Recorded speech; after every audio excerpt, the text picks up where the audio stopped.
Tantor Audio, a division of Recorded Books, presents Adam's Fugitive by Loni Ree.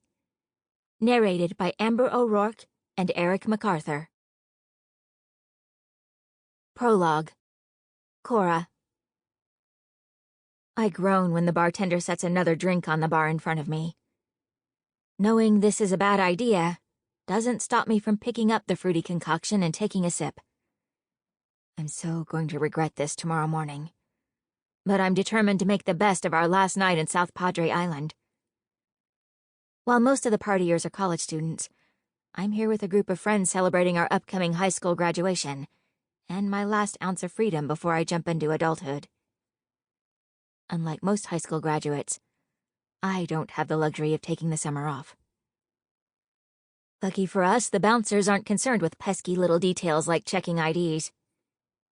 At 18, I'm 3 years underage. But that didn't stop me from getting into this packed bar. My friend Celeste slaps her hand down on the bar next to my margarita while slurring in my ear. "How many does that make? I lost count a while back." I shrug and mumble past my numb lips. "But this is my last one." Pushing back from the bar, I attempt to stand, but it seems my legs are filled with jelly. I dig my nails into the wood, trying to stay on my wobbly feet. "Oh boy," I groan. "I have to go pee." What I meant as a whisper suddenly echoes around the crowded bar, and several people turn to look at me. Oops, my bad. The alcohol-infused blood running through my veins absorbs my mortification. "I'll be back." I pat Celeste's shoulder and start my long trek to the back of the crowded bar. "I'll be here," Celeste calls after me. Halfway down the long, dark back hallway, I glance up and stumble to a stop as I look into startled, bright green eyes. Oh my. The man walking toward me is the definition of tall, dark, and, holy cow, handsome. "Excuse me?" I whimper and attempt to brush past him. The insanely hot giant isn't letting me by. "Are you okay?" His warm palm wraps around my elbow, sending heat coursing through my blood while electricity crackles along my nerves. I stare into his emerald green eyes and feel my girly parts melting. Oof. He's potent. And the heat shining from those freaking stunning eyes is doing all kinds of crazy things to my overheated body. My heavily inebriated mind allows my eyes to blatantly move down his muscular body, while I fight the urge to drool. Holy mama. Where is this bravery coming from? I barely resist the urge to run my fingers through his thick, dark blonde hair to see if it's as soft as it appears. I'm unable to stop a wayward thought from echoing around my brain. This man is well built in all the important areas. A light blue polo shirt is stretched across his massive chest, while his well-worn blue jeans barely contain all the muscles in his legs. Oof. And I'm pretty sure the humongous bulge in the front is a sign that this man is a god. I pull myself together when he repeats his question. "Are you okay, baby doll?" The words send weird emotions flowing through my alcohol-soaked brain. "Fine and dandy." I stand tall, attempting to appear normal, but end up almost falling at his feet. "I need to pee." Oh my god. I can't believe my freaking slushy brain is letting my unruly mouth run the show. The hottie's green eyes widen for a second before he pulls me close to his side and wraps an arm around my waist to stabilize me. I can't fucking believe this. The tall, handsome god mutters while running his massive hand up and down the sensitive skin of my outer arm. "Come on, baby doll. I'll help you get to the restroom. His dark, spicy scent surrounds me, and I'm powerless to stop my body from melting against him. Sober Cora would be mortified at my hussy behavior, but my drunk self doesn't have the mental capacity to feel much of anything, except lust. Oh man, my hot savior is inspiring all kinds of crazy, inappropriate thoughts to run through my mind. Thank you. I'm so proud of myself for managing the somewhat appropriate comment. I'm Cora. Good manners kick in as I introduce myself to him. Adam. He stops outside the ladies' room and tells me, I'll wait for you out here. Yell if you need anything. Oh, you don't have to. Did that come out of my mouth? I can make it back to the bar by myself. Dumb, dumb, dumb. Don't turn down his offer. The neurons in my brain attempt to fire, but they aren't a match for the insane amount of alcohol saturating my blood. I'm not letting you out of my sight. He pushes the door open for me. Now that I've found you, I plan to keep you. I blink several times, wondering if I heard him right. Or is my alcohol-infused brain jumbling his words? Adam. Fucking hell. She reminds me of a goddamn China doll. Pale skin, dark eyes and hair, with a light blush staining her soft, silky smooth cheeks. I watch the curvy little angel disappear into the ladies' restroom, hating to let her out of my sight. While fighting the urge to follow her in, I lean against the wall and take a deep breath to calm my racing pulse. Getting my unruly cock under control is another story. It's easy to see the short, curvy brunette is young. Way too fucking young to be this drunk. I fear she's too young for me. But that doesn't matter to my heart or body. There's no way I'm leaving tonight without making her mine. Who would have ever imagined I'd find my goddamn soulmate in the Rock Palace bar? Thank God I let Jacob and the guys talk me into this night out. I run my fingers over my lips, trying to figure out my next move. We've been in South Padre Island for the last week celebrating our upcoming law school graduation, and my friends have been on my case nonstop, trying to get me to cut loose. Finding the love of my life surely counts as throwing caution to the wind. I'm running out of time before we head back to Houston tomorrow afternoon, but I won't let that stop me from getting to know Cora. I don't have any choice in the matter. My heart and soul already belong to her. She can't be much older than 20, but that doesn't matter. I'll find a way to make it work. After Cora stumbles through the restroom door, I take her soft hand in mine and pull her close. Under the harsh fluorescent lighting, I notice the definite green tint to her peaches and cream complexion. Are you okay? No. My heart trips in my chest when the curvy little doll wraps her arms around my waist and holds on tight. My stomach is trying to crawl out through my throat. She hiccups against my white shirt. I want to go back to my hotel before the next round of puking starts. Let me take care of you. I glance around and find the nearest exit. Trying to be gentle, I lift Cora against my chest. Just close your eyes and try to breathe through the nausea. Cora whimpers a few times as I rush down the packed sidewalk toward the hotel we're staying at. I ignore the amused glances and concentrate on taking care of my girl. We're almost there. I lean down and place a light kiss on her temple. Breathing in her soft, delicate floral scent soothes the beast roaring under my skin. I'd like to shove my foot up the ass of the dumb fuck who served my inexperienced girl this much alcohol. Somehow I managed to get Cora up to my room without her spewing the contents of her stomach all over the elevator wall. After laying her on the bed, I turn to head to the bathroom. Take it easy while I get a damp washcloth for your head. Thank you. She rolls over onto her side and groans. I think I might be dying. Her words send fear shooting through my soul. Pulling myself together, I give my head a shake and jump into action. When I return, less than a minute later, I find my curvy little soulmate delicately snoring. Unable to resist the temptation she presents, I tug off my clothes and find a pair of athletic shorts to slip into.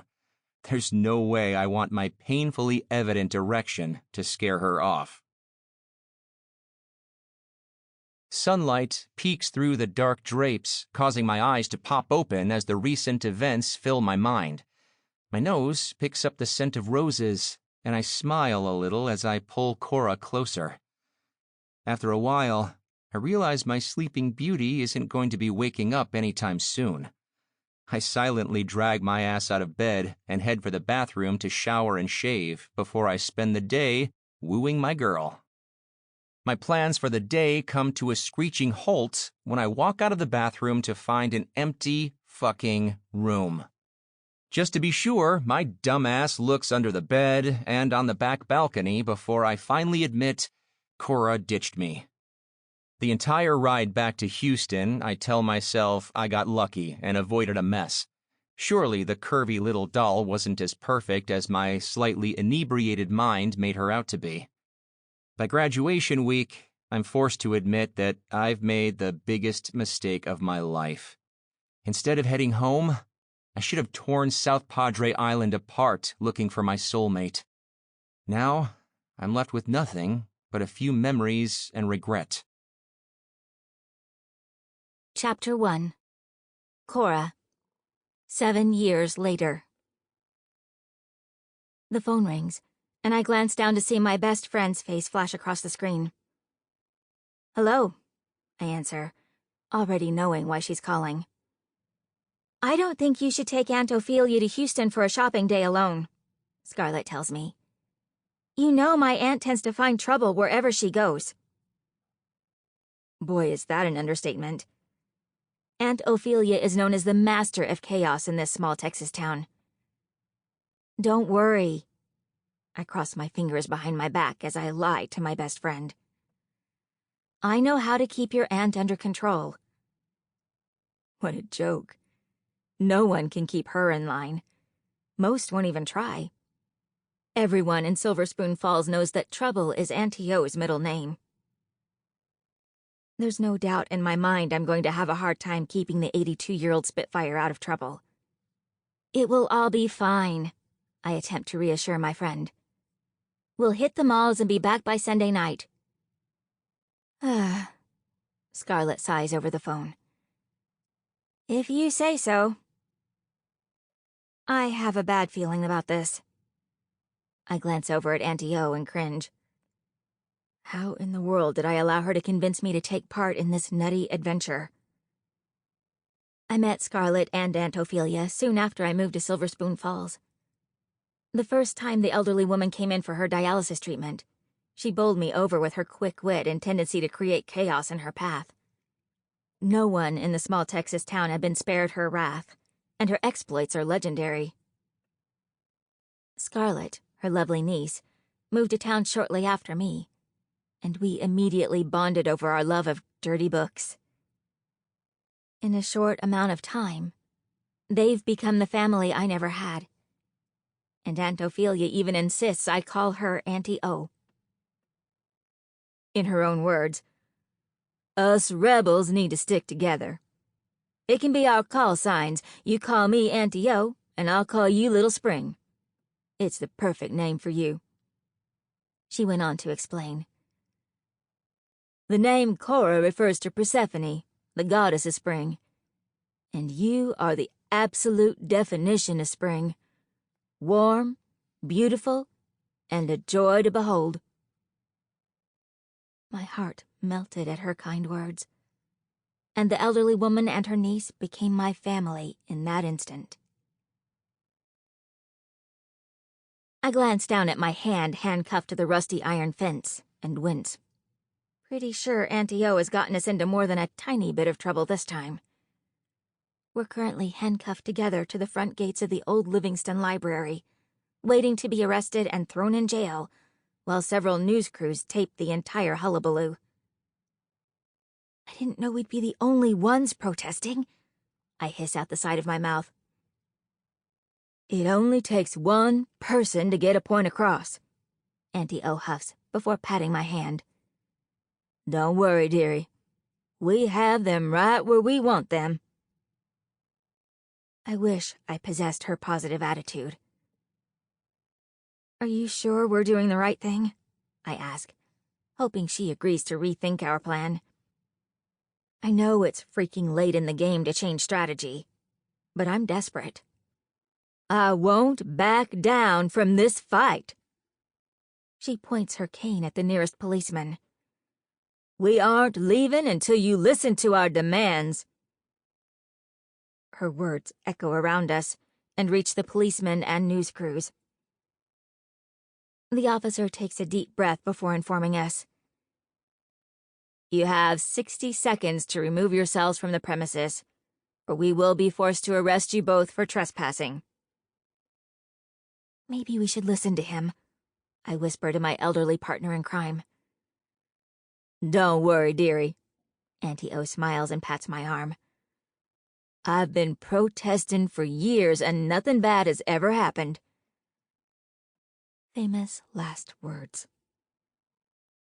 After the 60-second deadline passes, 3 policemen advance on us. I'm not really sure how it happens, but all hell breaks loose, and things go downhill real fast. Like snowball in hell fast. When a burly, kinda ticked-off-looking officer advances on me, Auntie O attempts to step between us, but ends up tripping since her hand is connected to mine. In an effort to remain standing, the elderly woman smacks him in the chest with her cane. Another policeman tries to jump into the melee, and I accidentally assault him. And possibly end his ability to procreate. My clumsiness steps up to the plate, and before I know it, I slip backward, taking the much larger man with me. At the last second, I bend my knee to catch myself, but all I end up catching is his groin. Hard. With my knee. His very colorful words fill the air as all hell breaks loose around us. 2 hours later, I'm sitting in a jail cell, regretting my decision to accompany Auntie O on this freaking mission. I should have listened to Scarlett when she warned me that her aunt doesn't know moderation and I didn't stand a chance of keeping her in line. The fact that the elderly woman has been banned from most of the businesses in Silver Spoon Falls due to her tendency to cause trouble should have convinced me not to listen to her crazy ideas. Now, I'm about to face the Texas judicial system, and the ticked-off policemen are ready to make us pay big time for our actions. Oof. I knew I should have stayed in bed this morning. Chapter 2. Adam. Walking into the law firm, I find Fisher, the head of the criminal division, standing at the receptionist's desk, showing off pictures of his newborn son. Good morning, he tells me, and I wave but keep moving, hoping to escape before I'm forced to make up some shit about the wrinkly little newborn. Wait up! Fisher calls to me, and I groan at my inability to escape the new father. I need to talk to you about a new case. Oh, that's better. I turn on my lawyer mode and listen as he explains. One of Jude's MC brothers needs our help with a little issue. Fisher follows me into my office. It's actually a problem that affects me too. I drop my briefcase onto the edge of my desk and walk over to grab a bottle of water from the little mini fridge. What's going on? Well, Fisher sits in the chair across from my desk. Do you remember Scarlett from the bookstore? He asks, and I rack my brain to remember who he's talking about. His wife, Maddie, owns the local bookstore, Gatsby Books, with Fisher's little sister, Allie. I don't recall that name, I shrug. She's buying out part of my wife's share of the business, he reminds me. Oh, okay. My usually agile mind isn't keeping up with this fucking conversation. I'm too tired from several late nights of trying to pull this Hardison case together to understand what the fuck he's talking about. And how does this involve Jude's MC brother and you? Scarlett is married to Finn Taylor, Jude's MC brother, Fisher adds, and I'm starting to wonder if late nights with a newborn have turned my friend into a moron. Her best friend and aunt got themselves into a little legal trouble in Houston over the weekend, and we need you to take the case. Now it's all starting to make sense. I can't do it since I have a conflict of interest, and Jude is buried in work right now. What kind of legal trouble? I take out my pad and start taking notes. The two women decided to join the protest over the decision to tear down the old Livingston Library to add another set of high-priced condos to the growing area. Everything was peaceful until the police showed up and tried to shut the protest down. A smirk crosses my friend's face. Aunt Ophelia accidentally smacked an officer in the chest with her cane, and Cora tripped another officer, and they both fell down. She ended up kneeing him in the balls. Fisher coughs under his breath. Hard. I blink several times as the name Cora slams through me. There are thousands of women named Cora in Texas. I know. I've spent the last 7 years spinning my wheels trying to find the Cora who slipped through my fingers. The whole incident was caught on video, and the motherfucking video has gone viral. Fisher shakes his head. I lose track of the conversation when long-buried memories of my gorgeous, lost soulmate flash through my mind. Taking a huge sip of the cold water, I attempt to pull myself together before asking, "What have the two women been charged with?" "A whole list of bullshit." Fisher confirms my worst suspicion. The police don't like to be made fools of. The most serious is an assault charge for Cora. She's a dialysis nurse and can't work until we get these charges dropped. Well, fuck a duck. I have my work cut out for me. He hands over the arrest record for Cora Hargrove, 25-year-old registered nurse, and Ophelia Crawford, 82-year-old retiree.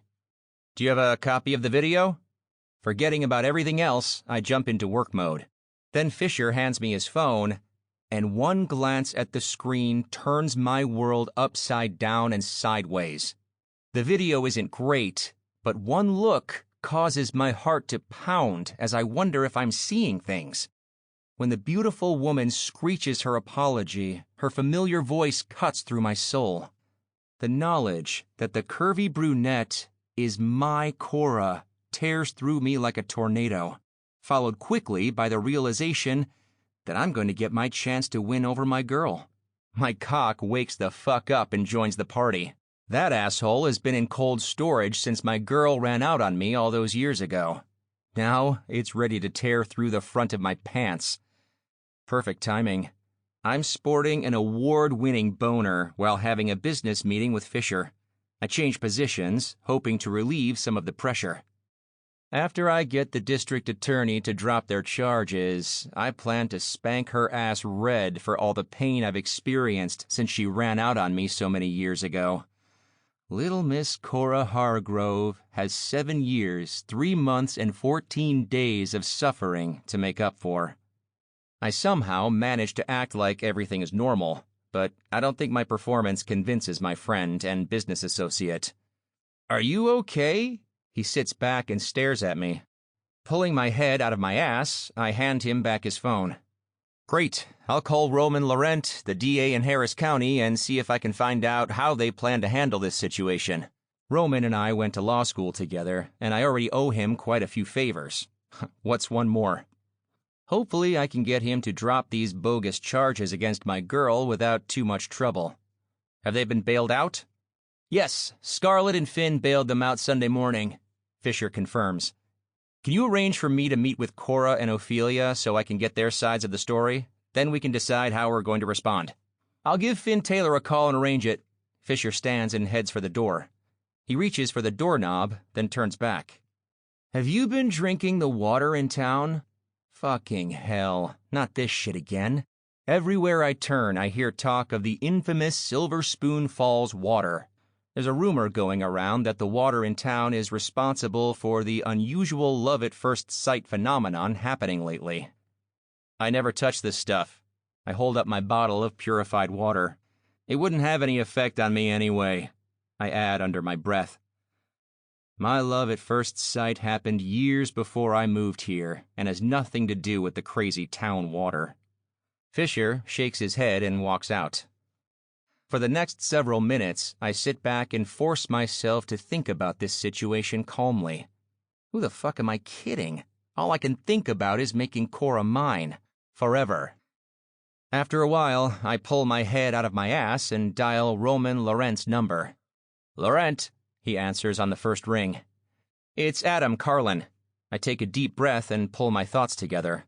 "I'm representing Cora Hargrove and Ophelia Crawford."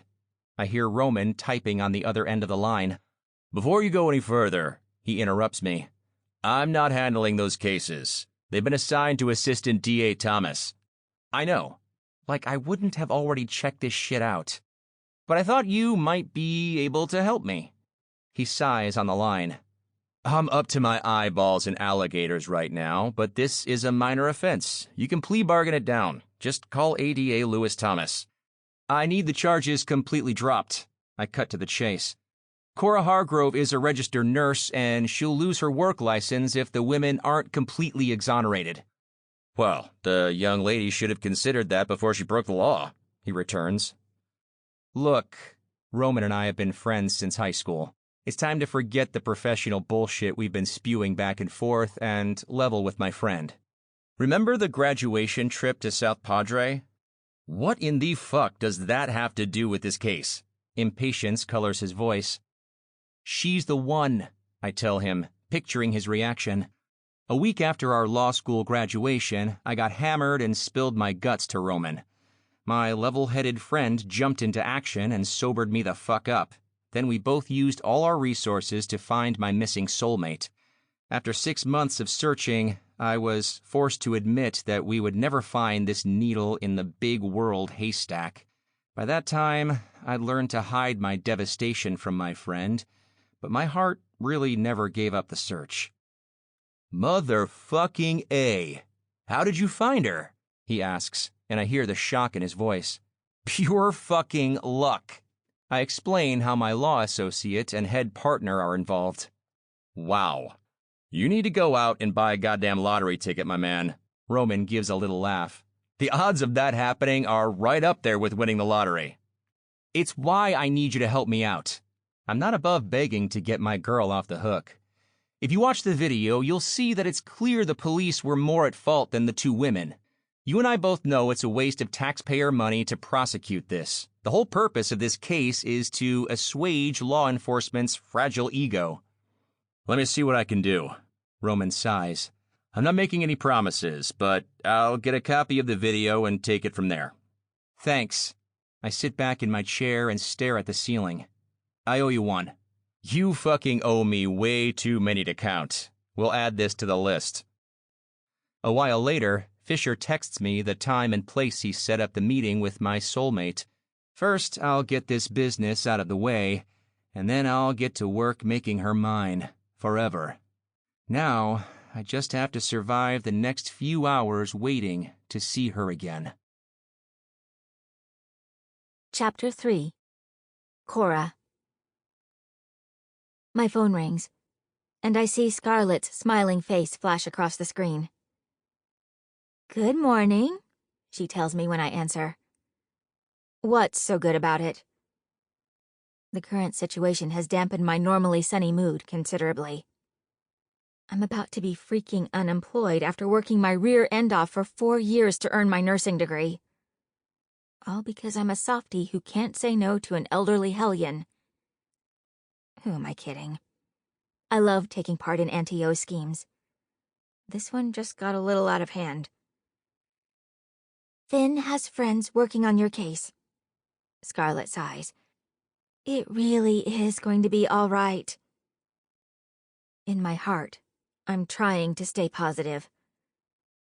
I hope so. I reach into the freezer for my emergency stash of chocolate cookie dough ice cream. If any day ever qualified for a calories don't count day, today is that day. After grabbing a spoon, I take the ice cream container into my living room and drop down onto my faded floral sofa. "I'm so sorry I lied to you."